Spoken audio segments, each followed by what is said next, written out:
નમસ્કાર મિત્રો, દેશ અને દુનિયાના સુપરફાસ્ટ સમાચારમાં તમારું સ્વાગત છે। રાજનાથ સિંહે જણાવ્યું છે કે સરહદ પર કશું પણ થઈ શકે છે, યુદ્ધ માટે તૈયાર રહેવું જોઈએ। રાજનાથ સિંહનું મોટું નિવેદન અત્યારે સામે આવ્યું છે। મિત્રો, અન્ય મહત્વના સમાચારની વાત કરીએ તો હવામાન વિભાગના આંકડા મુજબ છેલ્લા 24 કલાકમાં અમરેલીના રાજુ પંથકમાં સર્વાધિક 8.50 ઇંચ વરસાદ ખાબક્યો હતો, જેના કારણે જળબંબાકારની પરિસ્થિતિ સર્જાઈ છે। આ સિવાય ભાવનગરનો મહુવા 7.24 ઇંચ અને ગીર સોમનાથના સૂત્રાપાડામાં 6.85 ઇંચ વરસાદ નોંધાઈ ગયો છે। મિત્રો, અન્ય મહત્વના સમાચારની વાત કરીએ તો વડોદરાના દંતેશ્વરમાં ઘરના દરવાજા પાસે ઊભેલી વૃદ્ધાના ગળામાંથી અછોડો તોડીને ચોરો ફરાર થઈ ગયા હતા અને મકરપુરા પોલીસ સ્ટેશનમાં ફરિયાદ નોંધવામાં આવી છે। અન્ય મહત્વના સમાચારની વાત કરીએ તો વડોદરામાં પ્રતાપનગર રેલવે કોલોનીના બંધ મકાનમાંથી 1.87 લાખની ચોરી થવાની ઘટના સામે આવી છે। અન્ય મહત્વના સમાચારની વાત કરીએ તો વડોદરામાં અલકાપુરીના જ્વેલર્સ શોરૂમમાં અપ ટુ ડેટ મહિલાએ 10 લાખના દાગીના ચોરીના બનાવની સૂત્રધાર હવે પકડાઈ ગઈ છે। અન્ય મહત્વના સમાચારની વાત કરીએ તો વડોદરામાં 5 ઇંચ વરસાદ ખાબકતા રાત્રે ઠેર ઠેર જળબંબાકારની પરિસ્થિતિ સર્જાઈ છે।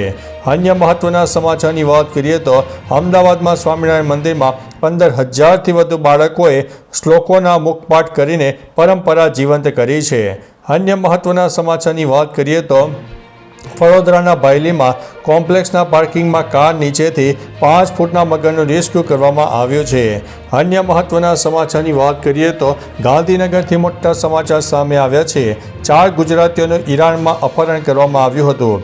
ઈરાનમાં બંધક બનાવાયેલા 4 ગુજરાતીઓ આખરે મુક્ત થયા છે અને વતન આવવા માટે રવાના થયા છે। અન્ય મહત્વના સમાચારની વાત કરીએ તો અમદાવાદથી મોટા સમાચાર, હું સારવાર નહીં જ કરું। અમદાવાદની સોલા સિવિલમાં મહિલા ડોક્ટરે દર્દીના સ્વજનને લાફો મારવાની ઘટના સામે આવી છે। અન્ય મહત્વના સમાચારની વાત કરીએ તો માવઠાએ ગુજરાતના ખેડૂતોને રડાવ્યા છે। 50 રૂપિયે વેચાતા કેળા 5 રૂપિયામાં વેચવા માટે મજબૂર બન્યા છે। બાગાયતી પાકોમાં સડો પણ પેઠો જોવા મળ્યો છે। અન્ય મહત્વના સમાચારની વાત કરીએ તો ગાંધીનગરથી મોટા સમાચાર, અતિવૃષ્ટિ સહાયના 1769 કરોડમાંથી 500 કરોડ પણ ખેડૂતોને ચૂકવાયા નથી। પાક ધિરાણ માફ કરવા માટે માગ કરવામાં આવી છે।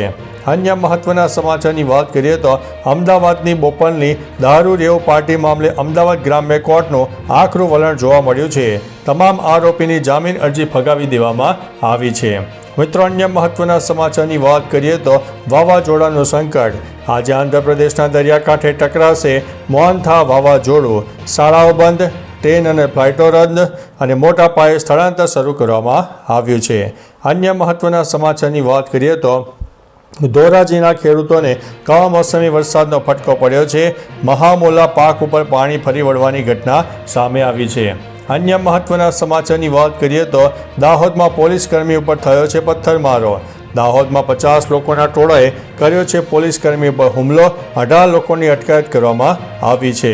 અન્ય મહત્વના સમાચારની વાત કરીએ તો નવસારી જિલ્લામાં કમોસમી વરસાદનો કહેર જોવા મળ્યો। ખેતીવાડી અને દૈનિક જીવન ઉપર તેની ગંભીર અસર જોવા મળી છે।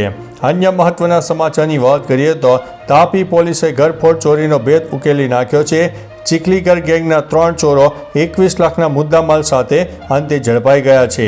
અન્ય મહત્વના સમાચારની વાત કરીએ તો ભૂમિપુત્રો પર કુદરત રૂઠી, જૂનાગઢ પંથકમાં મગફળી બાદ હવે કપાસનો પણ કચ્ચર ગાળ નીકળે તેવી પરિસ્થિતિનું નિર્માણ થયું છે। અન્ય મહત્વના સમાચારની વાત કરીએ તો ભાવનગર માર્કેટિંગ યાર્ડમાં નવા વર્ષની હરાજીનો મુહૂર્ત જોવા મળ્યો, પરંતુ વરસાદને કારણે જણસીની આવક ઉપર પ્રતિબંધ લગાવી દેવામાં આવ્યો છે। અન્ય મહત્વના સમાચારની વાત કરીએ તો તાપી જિલ્લામાં કમોસમી વરસાદથી ખેડૂતોની ચિંતા વધી છે।